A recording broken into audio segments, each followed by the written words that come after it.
Saya nak share tentang kaitan overdose, pengambilan overdose dan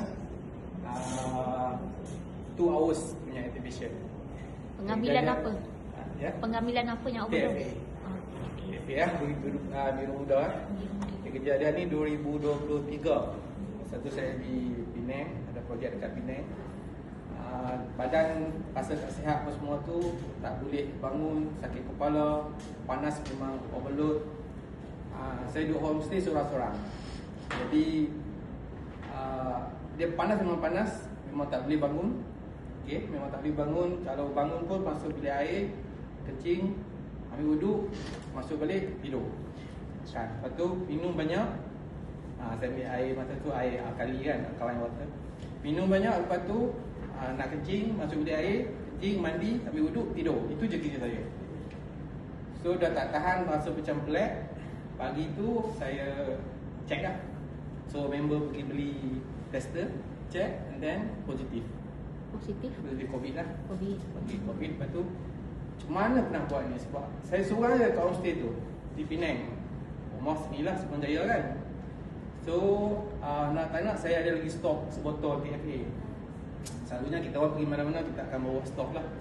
By the way, saya adalah suami kepada Cikgu Zarina. Okay. And then kalau anak pergi sekolah kan apa, kita memang bawa stok asrama apa semua. So saya ambil pukul 6 petang. 6 petang saya ambil TFA sebotol 60 kapsul. 20 macam kacang. Sebab tak tahan ni, dah sorang-sorang ni. Kalau kata jadi apa-apa makanan pun, member pun dah tak ada. Dia buku-buku tak depan pintu je. Saya buka, ambil, naik, makan. Tengah hari, pagi pun dia letak kat luar je. So pukul 6 saya ambil satu botol 60 kapsul. Kan, buka baru 20. Alhamdulillah pukul 8. Pukul 8 kan nak bangun, nak solat apa semua kan. Pukul 8 tu rasa macam ringan. Badan ringan, sakit kepala dah kurang, panas masih panas. Tapi maksudnya saya dah boleh mandi, ambil wuduk, solat apa semua tu. Dan saya rasa tenang. Alhamdulillah pukul 11, packing, saya drive seorang-seorang balik ke Semenjaya.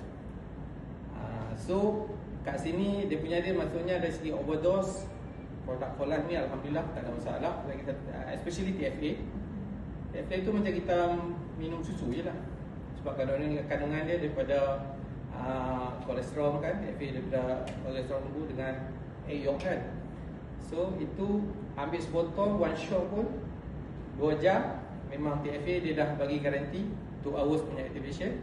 Pukul 8 saya rasa okey. Lepas tu sebab satu lagi, sebab saya ambil pukul 11 tu sebab nak kurangkan perjalanan. Sebab masa tu perjalanan 2023 masih lagi bersurat. Sebab kita masih lagi dalam COVID punya session kan. So atas highway ada 4 buah kereta je, 3 buah kereta je, memang sedap lah tekan kan. Jadi alhamdulillah saya balik sambung dekat rumah lah. Tapi sambung pun dah tak teruk macam sebelum tu. So itu dari segi saya nak kongsikan bahawa kalau kita ambil overdose pun, macam tadi adik tu ambil 10 kapsul sehari, ada yang ambil 15 kapsul sehari, 30 kapsul sehari, dan saya 60 kapsul one shot. Itulah maksudnya dari segi makan. Cuma kita nak kena tahan tentang, kena faham tentang healing saja. Sebab sekarang ada kawan-kawan yang dah ambil healing tak tahan, stop dulu. Tapi ada orang faham, dia akan teruskan. Sebab healing tu atas individu, berapa lama dia nak ambil masa. Proses pemulihan Tu, kalau badan kita memang kuat, kita punya physical positif, punya mind kita positif, dan cepatlah.